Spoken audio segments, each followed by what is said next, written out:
নমস্কার, আপনারা দেখছেন জেলা বার্তা। আপনাদের সঙ্গে আমি শান্তিপ্রিয়া। নাবালিকা স্কুল ছাত্রীকে স্কুলের মধ্যে স্কুলেরই শিক্ষক শ্লীলতাহানি করায় ক্ষেপে উঠল পরিবার সহ গ্রামবাসীরা।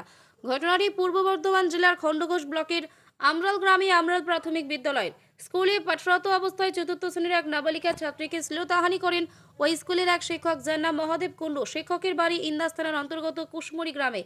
গত বুধবার ক্লাস চলাকালীন ওই শিক্ষক তার সঙ্গে অশ্লীল আচরণ করে বলে ওই ছাত্রী তার মা বাবাকে ও প্রতিবেশীকে জানায়। তারপর বৃহস্পতিবার স্কুল খোলার পরেই আমরাল গ্রামের গ্রামবাসী ও পরিবারের মানুষজন একত্রিত হয়ে ওই স্কুলে পৌঁছান এবং ওই মাস্টার মশাইয়ের উপর চড়াও হন।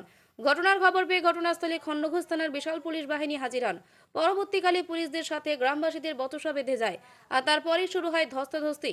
স্কুলের ভিতর থেকে পুলিশ ওই অভিযুক্ত শিক্ষককে পুলিশ ভ্যানে করে ঘটনাস্থল থেকে উদ্ধার করে নিয়ে যাওয়ার সময় ক্ষুব্ধ জনতা পুলিশের উপর ইট বৃষ্টি শুরু হয়, যার সাথে সাথেই পুলিশের গাড়ি ভাঙচুর করে। পরিস্থিতির চরম মাত্রায় পৌঁছলে পুলিশ বাধ্য হয়ে লাঠিচার্জ শুরু করে। পরে ওই অভিযুক্ত শিক্ষককে পুলিশ থানায় নিয়ে আসেন জিজ্ঞাসাবাদের জন্য। গ্রামবাসীর দাবি, ওই মাস্টারমশাই যেন কোনোদিন কোনো জায়গায় চাকরি না করতে পারে তার ব্যবস্থা করতে হবে সরকার ও প্রশাসনকে। যদিও ঘটনার ব্যাপারে ছাত্রীর পরিবার সহ ওই ছাত্রী কোনো রকম মুখ খুলতেই নারাজ। বৃহস্পতিবার গভীর রাতে খণ্ডঘোষ থানার পুলিশ মোট 10 জন গ্রামবাসীকে আটক করে, যার মধ্যে 8 জন পুরুষ ও 2 জন মহিলা। পুলিশ সূত্রে জানা যায়, বৃহস্পতিবার দিন খণ্ডঘোষ থানার পুলিশ আমরাল গ্রামের স্কুলে পৌঁছলে উত্তেজিত গ্রামবাসীরা পুলিশের উপর ইট বৃষ্টি সহ পুলিশের গাড়ি ভাঙচুর করে।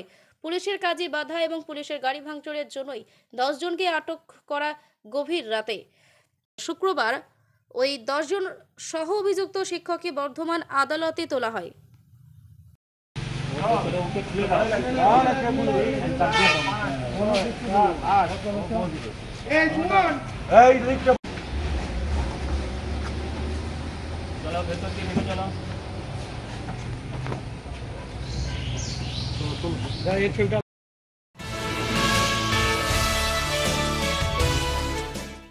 দুর্গাপুর বিমান মোড়ে পথ দুর্ঘটনা। একটি 4 চাকার সাথে বাইকের ঘটনাটি ঘটে শুক্রবার রাত্রি 10:30 নাগাদ। অমরাবতীর দিক থেকে ফুলঝড়ের দিকে যাচ্ছিল একটি বাইক ও বাইকে 3 জন ছিল। মেলা দেখে আসছিল বলে জানা যায়। বিমান মোড়ের কাছে উল্টো দিক থেকে একটি 4 চাকার সজোরে ধাক্কা মারে বাইক থেকে 3 জন ছিটকে পড়ে। তাদের মধ্যে একটি শিশু ছিল। গুরুতর আহত হয় শিশুটি। তড়িঘড়ি শিশুটিকে উদ্ধার করে দুর্গাপুর মহকুমা হাসপাতালে নিয়ে যাওয়া হয়। এই ঘটনাটিকে কেন্দ্র করে বেশ চাঞ্চল্য ছড়িয়ে পড়ে।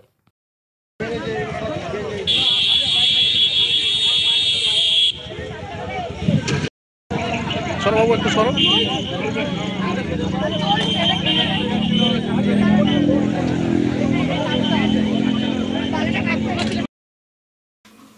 নিয়ে নিচ্ছে একটি ছোট্ট বিরতি। ফিরে আসছি বিরতির পর। সঙ্গে থাকুন ভয়ের সঙ্গে নির্ভয়ে। সিউড়িতে অত্যাধুনিক চিকিৎসা পরিষেবা নিয়ে এলো সৃজন পলিক্লিনিক। ওষুধের দোকান সহ অত্যাধুনিক মানের প্যাথোল্যাব, কম্পিউটার তথা অত্যাধুনিক মেশিনে রক্ত, মল, মূত্র ও থাইরয়েড পরীক্ষার সঙ্গে এখানে রয়েছে বিশিষ্ট চিকিৎসকদের বসার চেম্বার। রোগীদের স্বাচ্ছন্দ্যের কথা ভেবে সম্পূর্ণরূপে এসি নিয়ন্ত্রিত সৃজন পলিক্লিনিকে রয়েছে বসার সুবন্দোবস্ত, বিশুদ্ধ পানীয় জল ও টয়লেটের ব্যবস্থা। এখানে বসছেন সিউড়ি সদর হাসপাতালের বিশেষজ্ঞ চিকিৎসক সহ অন্যান্য শহর ও হাসপাতালের বিশিষ্ট চিকিৎসকরা। সৃজন পলিক্লিনিক ও প্যাথোল্যাব, সিউড়ি, বীরভূম। সিউড়ি সদর হাসপাতালের পাশে ফাঁড়ি ঘরের উল্টো দিকে। Mobile number 8373071019, 9474437713, 9434326822। ফিরে এলাম বিরতির পর। সাতসাগলী মল্লারপুরের রাস্তায় পথ দুর্ঘটনা। সেই পথ দুর্ঘটনাকে কেন্দ্র করে প্রায় ঘণ্টাখানেক রাস্তার ওপর টায়ার জ্বালিয়ে পথ অবরোধ করে বিক্ষোভ দেখালো এলাকাবাসীরা। স্থানীয় সূত্রে জানা যায়, শনিবার সকাল 7টা নাগাদ জামালপুরের দিক থেকে মল্লারপুর হাসপাতাল আসছিল এক সাইকেল আরোহী। তবে জামালপুর গ্রামীণ রাস্তা থেকে সাঁইথিয়া মল্লারপুর রাজ্য সড়ক উঠতেই এক টাটার সময় সেই সাইকেল আরোহীকে সজোরে ধাক্কা মারে আর ঘটনাস্থলে গুরুতরভাবে জখম হয়ে পড়ে ওই সাইকেল আরোহী। স্থানীয়রা দাবি করছে, ওই সাইকেল আরোহীর প্রচণ্ড আঘাত পাওয়ার জন্য তার কোমর ভেঙে গিয়েছে বলে অনুমান করছেন। তাই এই ঘটনাকে কেন্দ্র করে শনিবার সকাল 7টা 15 থেকে 8টা 30 পর্যন্ত সাঁইথিয়া মল্লারপুর রাজ্য সড়কের উপর মল্লারপুর থানার সংলগ্ন রাস্তার উপরে টায়ার জ্বালিয়ে প্রতিবাদে বিক্ষোভ দেখালো স্থানীয় এলাকাবাসীরা। পরবর্তীতে ঘটনাস্থলে আসে মল্লারপুর থানার পুলিশ প্রশাসন ও মল্লারপুর থানার পুলিশ প্রশাসনের আশ্বাসে প্রায় ঘণ্টাখানেক পর ওঠে পথ অবরোধ। পাশাপাশি এই আহত ব্যক্তিকে চিকিৎসার জন্য মল্লারপুর ব্লক স্বাস্থ্য কেন্দ্রে নিয়ে যাওয়া হয়েছে বলেও জানা যায়।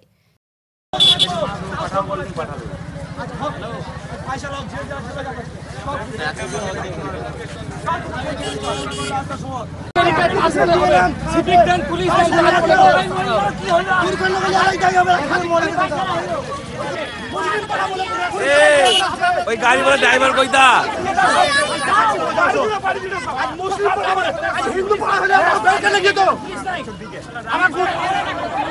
লাভ হবে।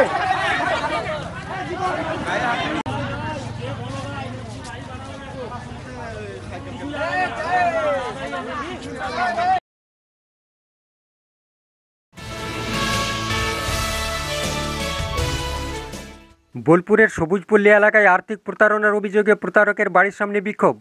বোলপুরের 11 নম্বর ওয়ার্ডের বাসিন্দা সরস্বতী পালের বিরুদ্ধে অভিযোগ, তিনি বিভিন্ন এলাকায় মহিলাদের কাছ থেকে গ্রুপে লোন করিয়ে বেশি টাকা পাইয়ে দেওয়ার নাম করে টাকা নিতেন। প্রায় 150 থেকে 200 জন দিন আনা দিন খাওয়া পরিবারের মহিলাদের কাছ থেকে কখনো 60,000 টাকা, কখনো 1 লক্ষ টাকা করে কোটি টাকা আর্থিক তছরূপ করে এলাকা থেকে তিনি চম্পট দিয়েছেন।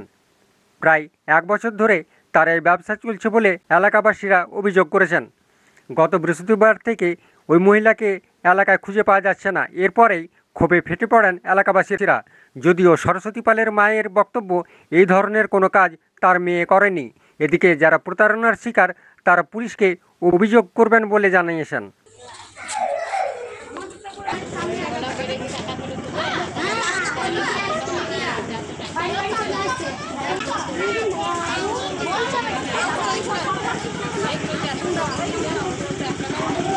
একটাই অভিযোগ যে উনি আমাদের কাছ থেকে মানে না বলে আমাদেরকে, ধরুন আমার 5টা কিস্তি আছে, ঠিক আছে, 5টা কিস্তি দিলে আমার শোধ হয়ে যাবে, দিয়ে উনি আপনার মতন একজন বলেছে যে আমাকে লোনটা তুলে দিন।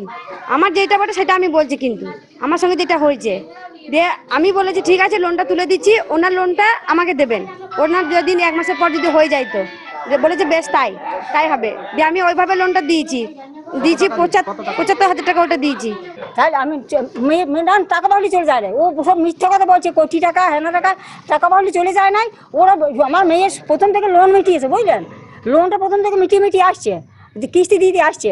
সেই 2 খাপ না 3 খাপ পারে নাই টাকা জোগাড় করতে, দিয়ে তাতেই ওরা না কী করবে, এখন মরতে গিয়েছে, এখন বেঁচে আছে জানিয়ে বাবা, এইটা স্পষ্ট কথা বলছি আমি তোমাদেরকে, তোমরা ছেলের মতো তোমাদেরকে স্পষ্ট কথা বলছি আমি। কিন্তু আপনার পাড়ার মেয়েরা তো অভিযোগ করছে যে পাড়ার মেয়েরা অভিযোগ তো করবেই বাবা, বলছি তো যে 1,000 টাকা পায় না, সে বলছে 5,000, 1 লাখ পাওয়া, সে বলছে 10,000 পাবো। ওই তো কোথাও ইয়ে ওইখানে পার্টি অফিসে বলিয়েছে কোটি টাকা হয়, অসম্ভব। আপনার মেয়ে কোথায় এখন? আসুক খুঁজতে বেরিয়েছ তো, ওই তো পুলিশে ডায়েরি করে দিয়েছে। হ্যাঁ, আমি সবাই তো বলছি তুমি সরিয়ে রেখেছো, লুকিয়ে রেখেছো, কেন লুকিয়ে রাখবো? বা আমি বলেছিলাম চলে গিয়েছে, পাড়ার লোকরা বলছে তুমি বাড়িতে ছাড়া একটা সমাধান হয়েছো, বুঝি তুই বাড়িতে থাকছি না, একটা সমাধান হয়েছো, যখন এই 3টে কিস্তি দিয়ে পারবো না, তোমরা দাও ব্যবস্থা। বাড়িতে কে আছে? বাড়িতে কেউ নাই তো, কেউ নাই না, সে বাড়িতে ছেলে বলতে আলাদা আছে, আর মেয়েরাই ধরে বাড়ি। যে আমি নিজস্ব পার্সোনাল 2টো লোন নিয়েছি আরো অনেক সেটিং থেকে, সেখান থেকে আমার লোন স্যার আসতো, তখন ও আমাকে বলতো যে আমার টাকাটা দিয়ে যা, টাকা দিয়ে যেতাম, তখন আমার একটা আলাদা করে সই করানো হতো, আমার বাড়িতে রান্না চাপিয়ে বলে সইটা করে তাড়াতাড়ি চলে যায়। তারপরে জানতে পারি যে আমার আবার আলাদা লোন আছে, সেই সইটা নিয়ে আমার স্বামীর সই করে ডুপ্লিকেট করে লোন নিয়েছে আমার নামে 5টা। কাজী আমিরুল ইসলামের রিপোর্ট, ভয় টিভি, বোলপুর। আজকে জেলা বার্তা এই পর্যন্তই। নমস্কার।